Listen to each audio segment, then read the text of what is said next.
Hey guys, my name is Kahiau. I work here at Kanile Ukulele. Just so you know, my parents also own the business, so yeah. I figured I've been seeing some videos online of people working at like a barista or McDonald's, and they do these POVs of them working. I thought it was pretty entertaining to watch and see how they work, so uh, grabbed my GoPro I got like 7 years ago, literally back when I was still in high school. Uh, Pulled it out. Battery didn't work. Bought a new battery and got it all set up just to try it out. So yeah, this is the first video we're gonna try of this, and yeah, so I'll try and explain what I'm actually doing here.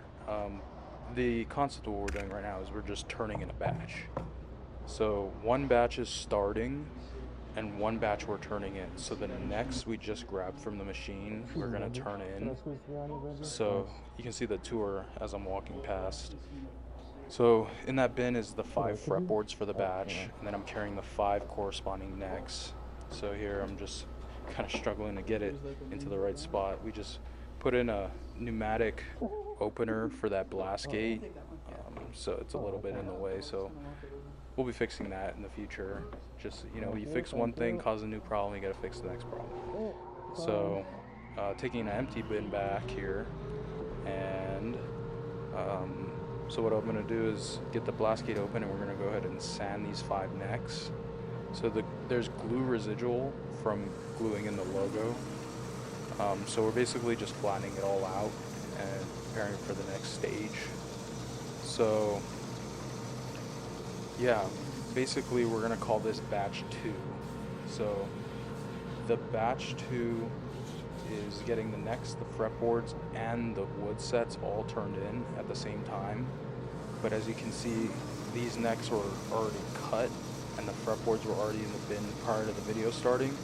And that's because basically I did that in the what would be the last video of me working on a batch, and by taking these two, we're working on 2 batches at the same time. That way we can basically rotate, and it gives the time to cut the necks, because the necks take almost 20 minutes to cut each. So 5 necks, we're looking at an hour and 40 minutes of CNC runtime, and we just need to utilize that time to make sure it's being cut, and the next time we're sanding the batch, it's already ready to go. Sanding a batch takes only like 45 minutes, so really can't cut all 5 necks in that time. So it's really just a system that we've developed to make sure that when we turn things in, we turn in exactly what we need when we need it. A little fun fact about us, we actually implement lean manufacturing. So we do a lot of a non-typical way you would do manufacturing. I think when we think of American manufacturing, we think mass producing, large batch work, and lean manufacturing is actually derived from Toyota, and they actually said, no, don't do that. We actually are just going to make what we need when we need it, one at a time. So obviously that concept, it's a lot to try and digest. It's like we're woodworkers, we have glue times, we have all these things, these excuses, if you would, on why it wouldn't work for us. But basically with those excuses we need solutions, and a lot of that thinking takes time and learning and trying and failing and realizing, hey, it doesn't mean that, it actually means this, and reducing batch work and making things more one piece flow style. And yeah, like that was a lot to try and learn, is how do you do one piece flow when you have glue up times, like you can't work on it anymore, it has to stop. So you just kind of work the problem, find a solution, and we've done that. And if anybody out there is a woodworker and has any questions, feel free to reach out to me. My email's I'll put it in the description, but it's just kahiau@kanileukulele.com. You can send me an email. But yeah, we're very passionate about this whole lean thing because lean summarized into a sentence is a culture of total participation where everyone in the organization is fixated on eliminating waste through continuous improvement. And waste is called muda in Japan, M-U-D-A, and there's 8 of them. There's overproduction, and then transportation, inventory, defect, motion, overprocessing, waiting, and non-utilized talents. So everyone in our company has all 8 memorized because you can't eliminate something you can't see. So we teach and train everybody to see the waste, and then that way we can eliminate it. The story we can kind of use is like if you're making burgers. First you overproduce burgers, and now you have, say you needed 4, customer bought 4, and you made 8. Now you have 4 extra burgers. That's overproduction. Now you need to find somewhere to put it.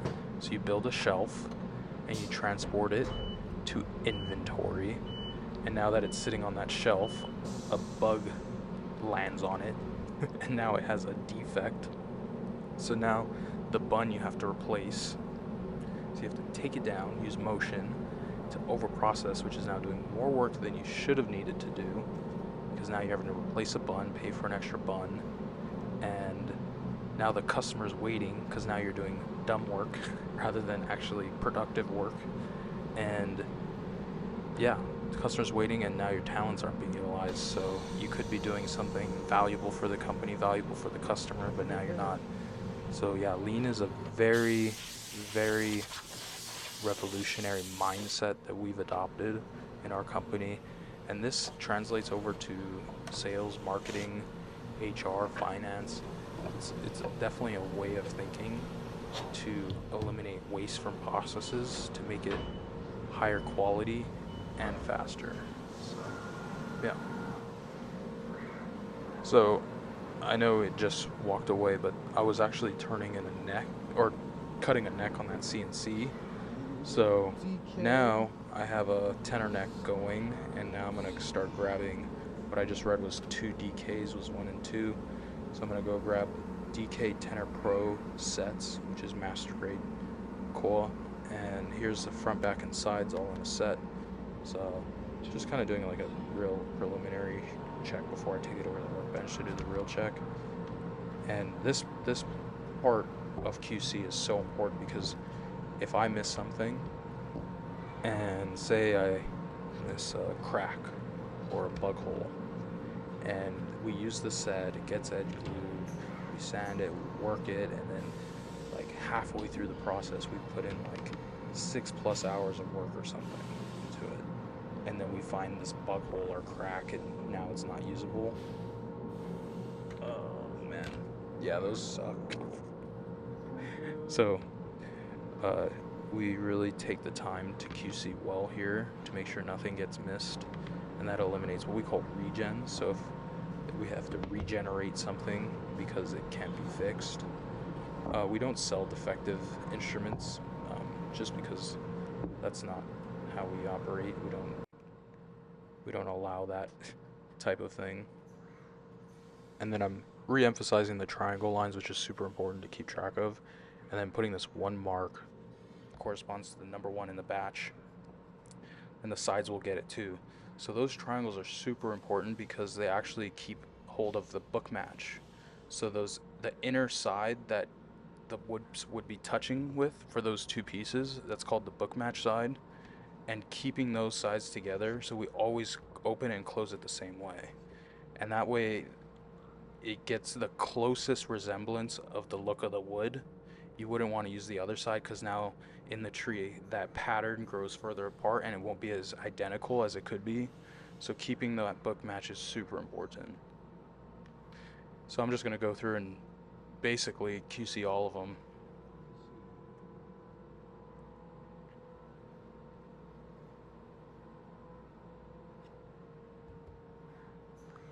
And I did want to apologize for this black line that is showing up. If you're familiar with lighting, you'll know that alternating current lights cause a flickering effect on cameras if it's not perfectly aligned with like the frame rate. So yeah, apologies for that.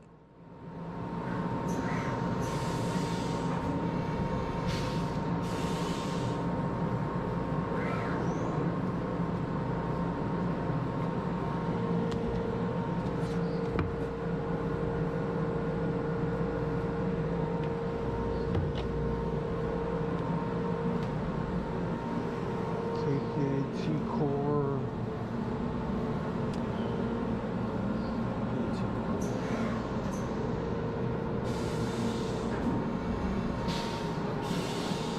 Oh, this is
K1 concert core.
That's not gonna work.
Alright, so I just got finished picking those sets out, and now we're going to walk over to our jointer, and basically we're going to make that book match seam line super clean.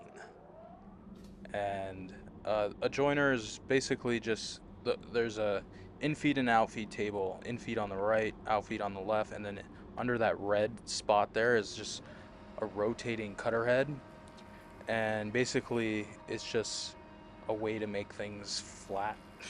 It's the best way of describing it. So you'll see it needs a few passes, some more than some, and some less. So basically there's definitely some technique here.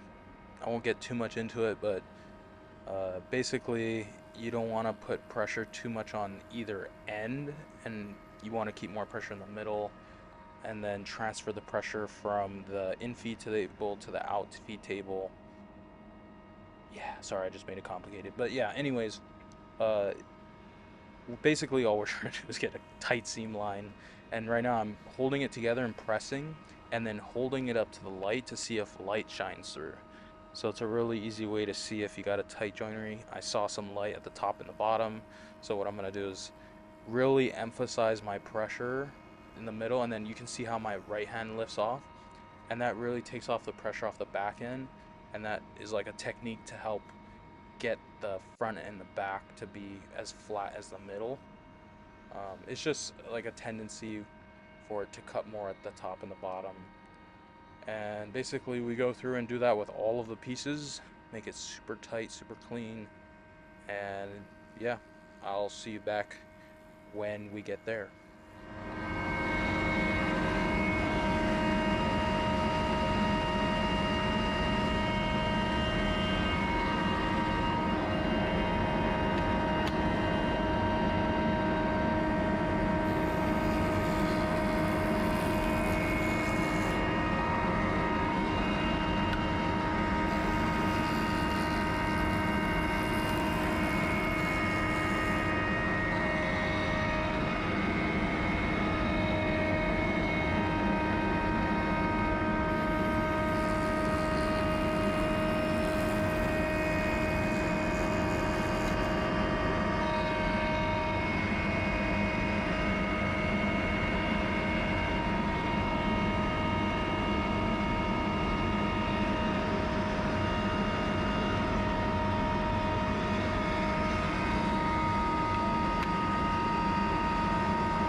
right, so there it is.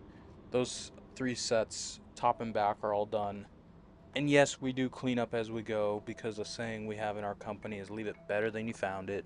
So you can't walk away from a machine leaving it worse and dirty. That's not cool because if somebody else has to come up to the machine and it's all dirty, that's not very respectful. So it's one thing we do.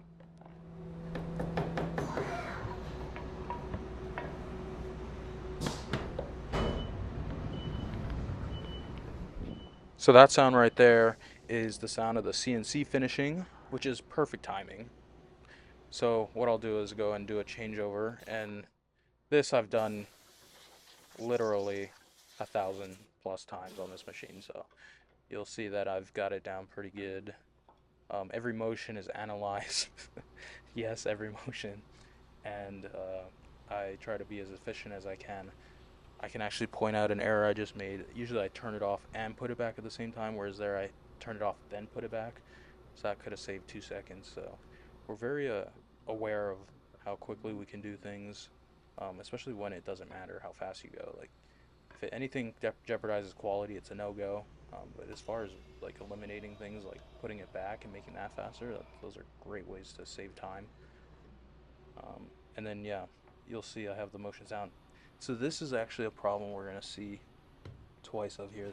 That white spot above the ebony head plate is actually glue, and we're gonna have to clean that out. But also, that's the root issue is too much glue when I glued on the head plate earlier. And then we're also gonna see another issue later on, which is um, the inside of the logo doesn't get good adhesion, so it actually comes out during the CNCing of the logo process. Fortunately, that's all fixable, but not ideal. Yeah, it's all part of. So we implemented this machine, this VF3 CNC, about a year and a half ago, and it has been a game changer when it comes to making our necks. We used to do big batches of 10, and then if we had issues, we'd have issues with 10 necks all at the same time, and you'd lose so much just time and money from such a terrible way of manufacturing. But with this machine, we're actually making one neck at a time. So we can make exactly what we need, referencing back to the whole lean talk, making only what we need when we need it, right? So here I'm making the exact 5 necks we need. And that's a big thanks to the engineer we work with. His name is Eric Smith. He was the owner of National Resophonic Guitars. And my gosh, it has just changed everything about our necks. So here's I start the machine. I'm doing a QC, and every single neck goes through the same QC process.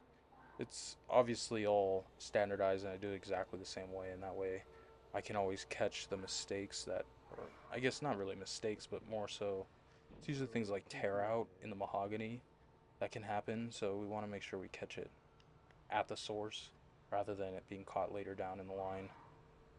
And then I check the batch sheet to see what logo it gets, and it's a KPA model, therefore it gets Powell Abalone. And there's going to be like little gaps between the logo and uh, ebony head plate. So what we do is we take some ebony dust, rub it around in circles, like brushing your teeth in circles. It's the an efficient way of doing it, and then just basically dump glue in there.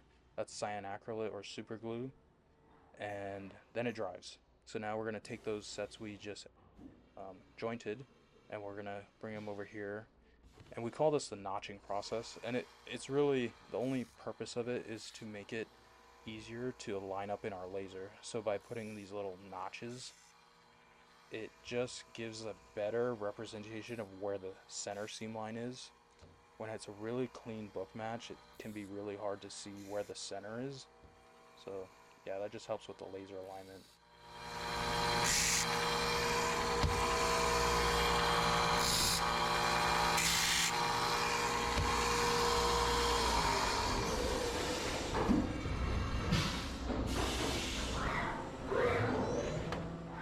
And now that we're done notching them, we're gonna basically take out from batch 2, which is those corresponding necks and fretboards we turned in at the beginning.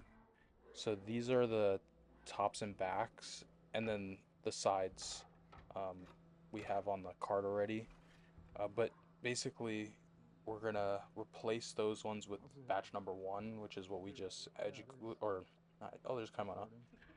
Uh, yeah, we're gonna have a little conversation here about a fast track card. He's basically just asking me to review it, and then he's gonna go ahead and issue it to production. It's actually a custom natural model that we're doing for a local school, which is Kahiau, and yeah, so I'm just reviewing it right now.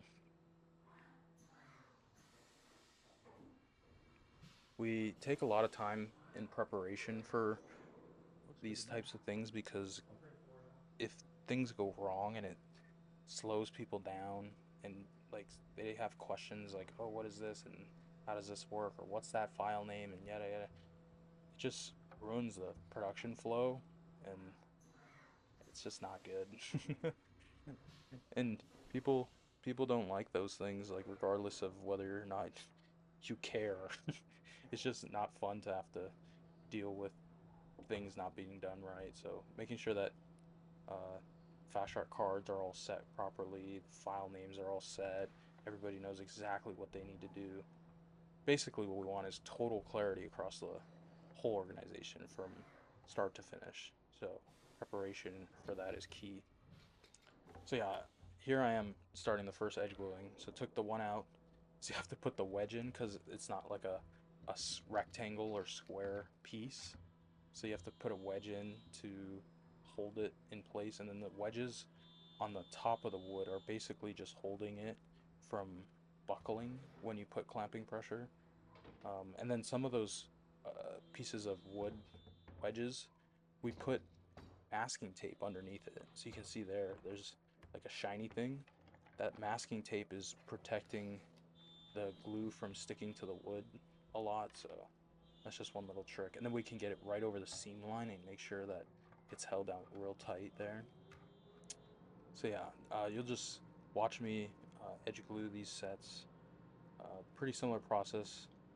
And obviously you can see me like doing a flip on the set. That's just to make sure the book match side is down. Applying glue here.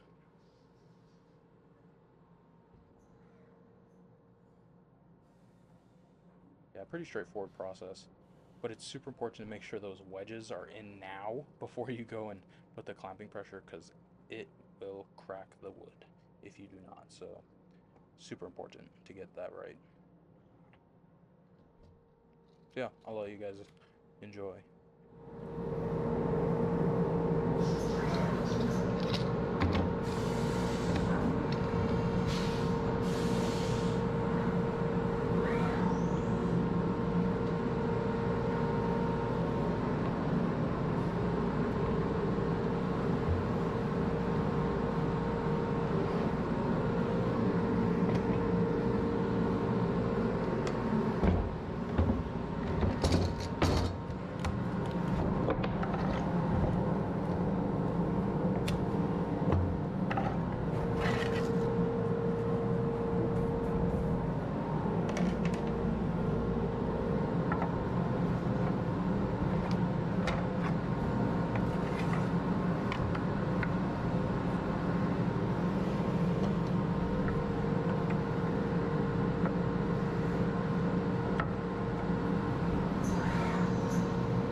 And yes, once again, you can see me cleaning up before I leave the workstation.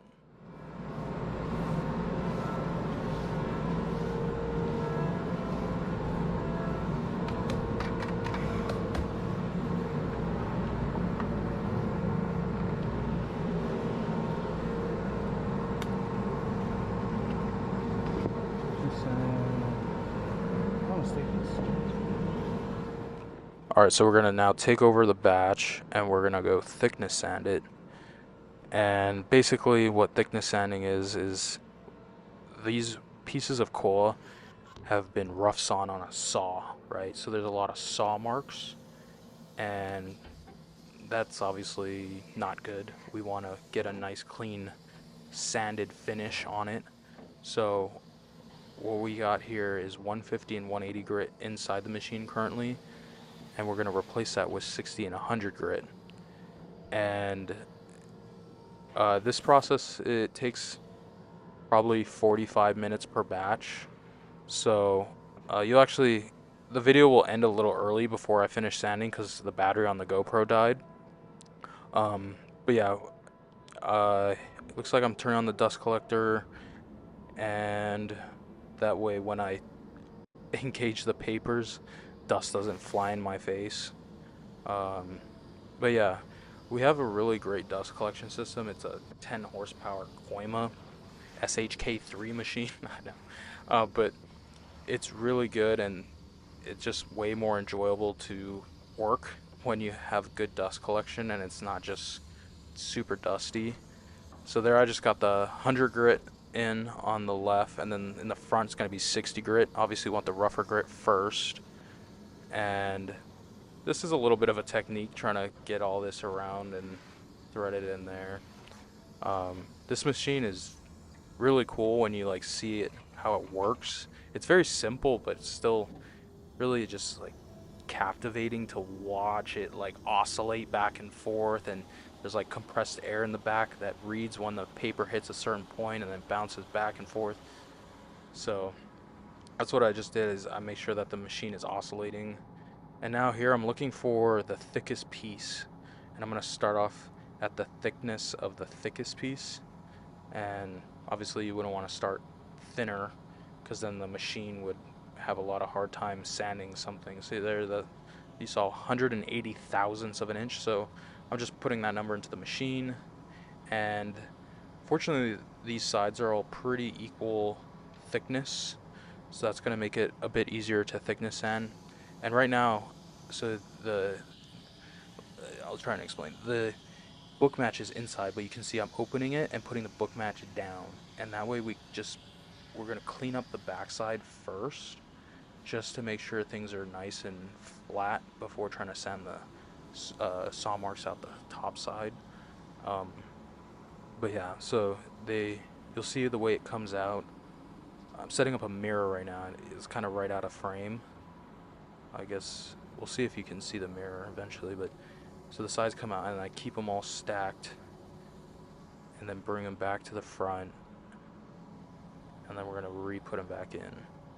And then this is going to be like the first run that's kind of normal, I guess. That was the first one, and now we're going to get into like a normal cycle. So I stack them behind each other so they all end up together, easy to grab at the end. And then let's see. Yeah, usually right now I'm just kind of waiting for the machine. So can you see the mirror?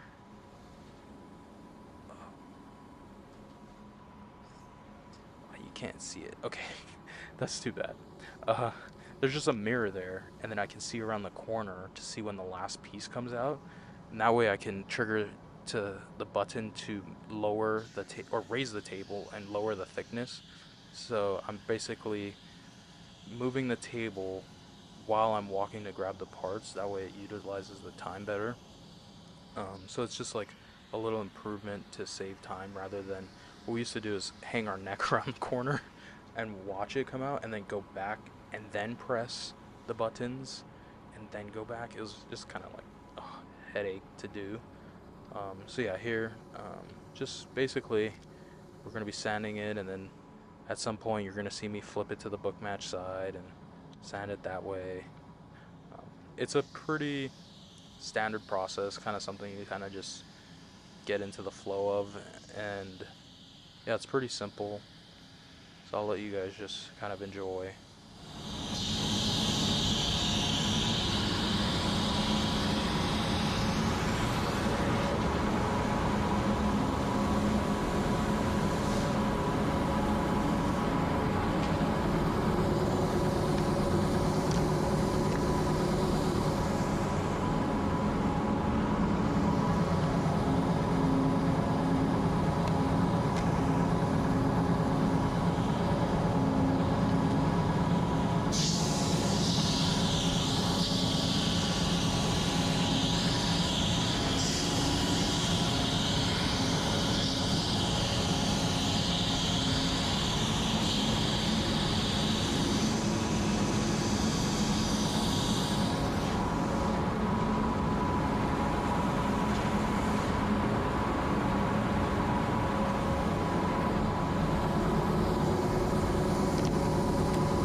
Okay, next defensive poem.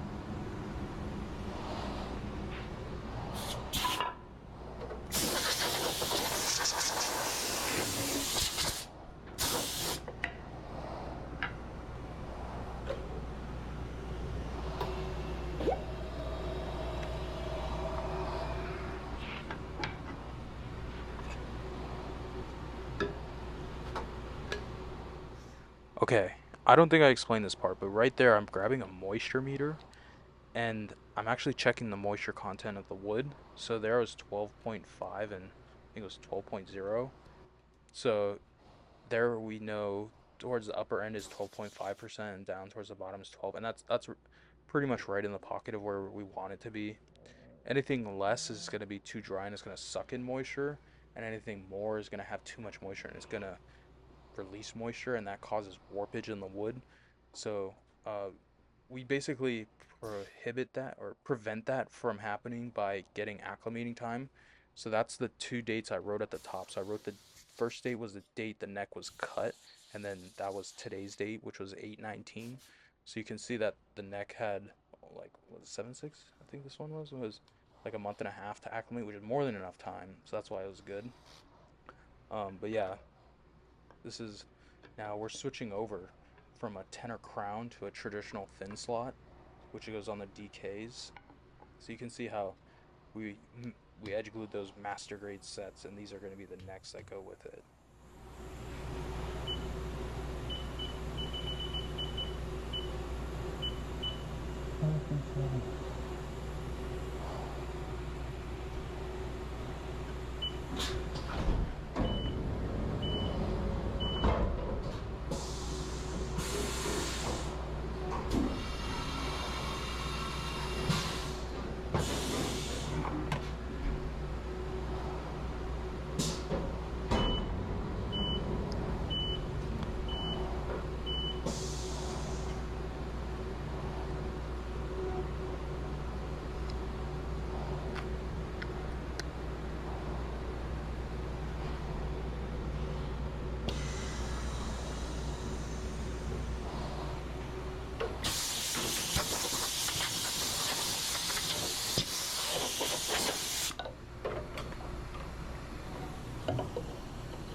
So right now I'm getting the thickness of the thickest top and back that I see. So here we're gonna get 190. So it was like 191 it said. I'm just making sure that yeah, that's the thickest piece. And then because we call it the thou eye. Basically, when you see wood long enough, you're like, yeah, that's 180 thou right there. So you kind of get that thou eye, and you kind of just know, and you can definitely tell which is the thickest piece.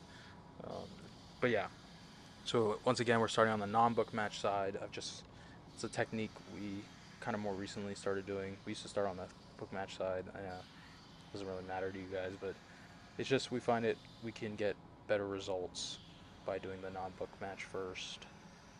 Um, kind of evens out the flatness, and then yeah, same thing. We're just gonna sand some wood.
If you take a look here at this piece that I'm picking up right now, you actually see that there's what you would call flat sawn wood kind of towards the edge there, and that's definitely a debated topic on whether wood like that should be used or not. And the truth is, it can be used just as long as you know what you're doing. So inherently, that piece of wood will be slightly not as stiff as a quarter sawn piece. So you just have to compensate with it for the thickness of that piece of wood. So instead of ending on 65 thousandths like we would typically do for sopranos, we'll actually end that one on 70 thousandths. And you can actually use the cube rule of stiffness, which is a physics equation, to calculate the stiffness. So 65 thousandths of an inch piece of wood, if it were the same piece of wood but made 70 thousandths of an inch, it would be 24.8% stiffer. And yeah, it's not what you would typically think. Like if you double the thickness of something, it's twice as strong. This doesn't work that way. It actually gets stiffer exponentially. So 5 thousandths of an inch on 65 thousandths is 25% stiffer, which is crazy to think about. So you just have to know what you're doing, know how to work with the wood. And sopranos only have like 10 pounds of string tension anyway, so really it's not going to, warp or cause any problems in the future. And that's pretty much what it boils down to. Is it going to sound good and is it going to last? So yes, it'll sound good and it will last.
So as of right now, I'm just finishing the last little pass that we're going to do on the tops and back on the 60 and 100 grit.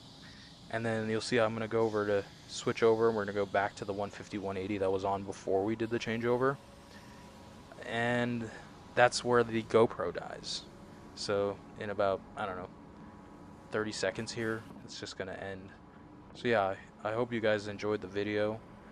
Uh, Obviously this was just a little bit of fun, not really something super official. And, I hope you guys enjoyed it. We'll try, see if we want to do some more videos like that. And yeah, tell me what you guys think. And yeah, hope you guys are having a good day and continue to have a good day. And here it goes. Aloha.